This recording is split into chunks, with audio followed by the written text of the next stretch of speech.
Hello friends, in last lecture we have discussed the measurement system. As we know, measurement system is important for instrumentation system to monitor different parameters which are available in a plant or process. Similar to that measurement system, we have one point control system. So today we are going to talk about control system. Control system is a combination of different physical devices. Actually, they are connected to each other and which acts as a single unit to control number of parameters in plant or process. Now, we have a lot of examples which are related to the control system that we are using in our day-to-day life. The examples are like to control the temperature of room, to control the temperature of oven, to control the temperature of iron, or to control the temperature of refrigerator. So in all these examples, we have to control the temperature. So temperature is actually sensed by the sensor, and power supply is switched either on or off by the relay to control that parameter. Similar to that, we have also one example of control system. That example is water level controller for overhead tank, in which water level is sensed by the sensor, which is kept at the overhead tank, and pump is controlled by switched on or off to maintain level within that certain limit. There is also an example of a control system is a remote control of TV or VCR. There are some sophisticated control systems that are used in a different applications like in guided missile, satellite control station, in space research, in process control, in robotics, in aircrafts, and in combat weapons. So these are the control systems which are used in a different applications. So this is the picture of the block diagram of control system. In the block diagram, there are three different main parts. The first one is a plant or process in which the parameters are under control. Second one is a measuring system. Actually, it is used for the measurement of these parameters. And the third one is a controller to control as per our requirement. So in the control system, plant is a part of a system and a process in which the parameters are being controlled. Here, the plant has a different physical devices. They are connected to each other, and because of that, they may be affected, and due to which it forms the complex functional system. The characteristic behavior of that plant can be controlled by controlling certain parameters. These parameters are called as the output variables. They are also known as the controlled variables. Now, to get desired performance, the controlled variable must be changed according to the desired value. So, the desired value of the controlled variable forms the input to the control system. The desired value of controlled variable can be set through this input terminal of the controller, which is denoted by R. Now, here the different parameters that we want to control, which is available in the plant. These parameters are sensed by the sensor, and sensor it gives the signal to the signal conditioner for the measurement of that particular quantity. Signal conditioner convert it into the suitable form, and the signals are given to the another input terminal of that controller. It is denoted by B through the feedback network. Now we have one comparator in the controller section. Comparator compare these two values, like input value set by the user, and second one the value coming from that measurement system. And after that comparison, it will produce some output. That output is known as the error. Error is the difference between these two is equal to R minus B. The signals are very low. Actually, the aim of any control system is to devise the error to the zero value, but in these cases we are observing some error. So these errors are very small. So errors are given to the error signal is given to the amplifier amplified that signal, and the amplified signal is now given as an input to the actuator. Actuator is a high power device, and it controls input power to the plant and influences the plant process to change the value of controlled variable. So in this way, we can control the different parameters in the plant or process which is required for the user. Let us see one example of control system. This is a temperature control of a room. Here in this control system, there is one controller, here one actuator in which we are using one relay.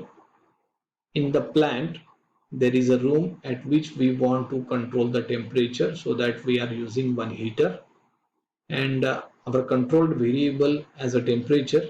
Why? Because we are controlling the temperature, and the particular temperature inside the room that can be measured by the measuring system, which includes sensor and signal conditioner. Now we want to maintain the temperature inside the room as a 50 degrees Celsius. So our desired value is a 50 degrees Celsius, which acts as the input R. Now actual temperature inside the room, which is a measured or which is a sensed by the sensor.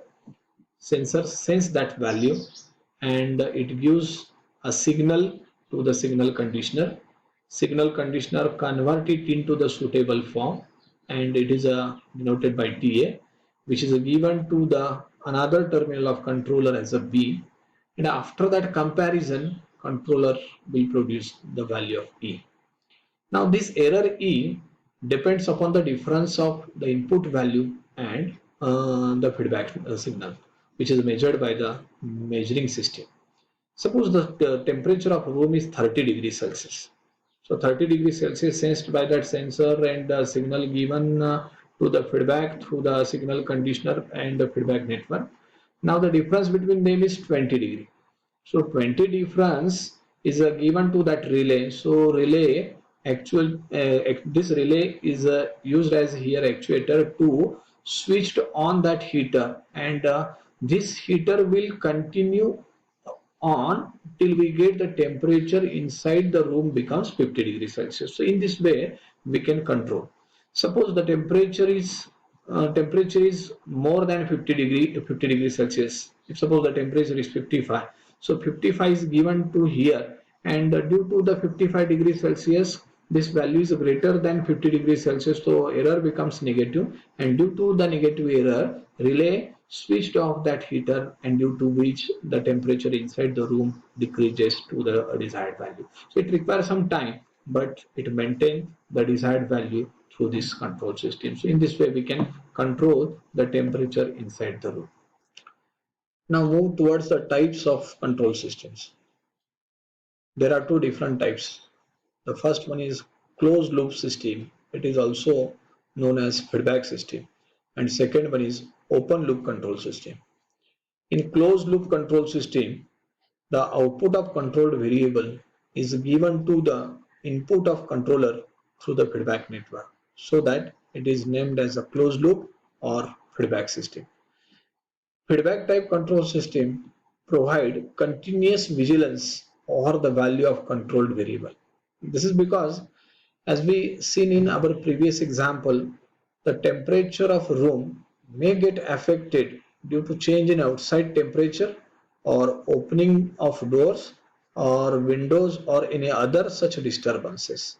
So closed loop system will automatically account for such changes, and hence it is named as a automatic temperature control system. So it has some advantages. It increases accuracy of the control. It has a dynamic performance, accuracy and adaptability to that disturbance. So these are the important parameters or characteristics of closed loop system. Second one is open loop system. In open loop control system, the feedback path is absent.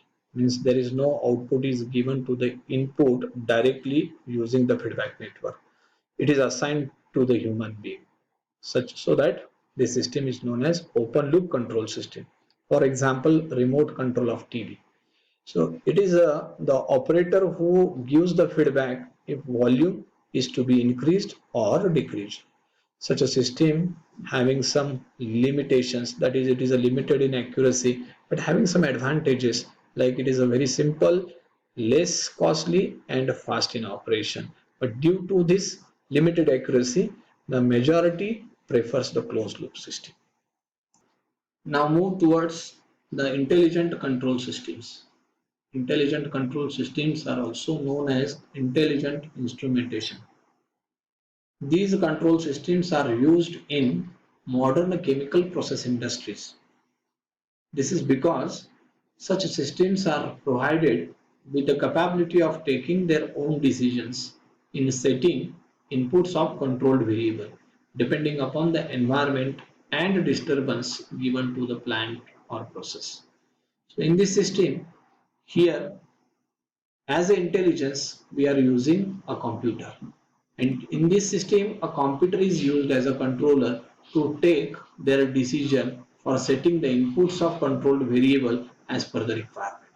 But for the communication of computer to the remaining part of the system, ADC and DACs are required. Here, analog to digital converter, because this particular data is available in the form of analog signal, and our computer understand only the digital data, so that ADC is required here for the communication in between the feedback part from measuring system to the computer, and after that taking the decision, the signals are given to the actuator through the DAC because it produces the decision in terms of digital data.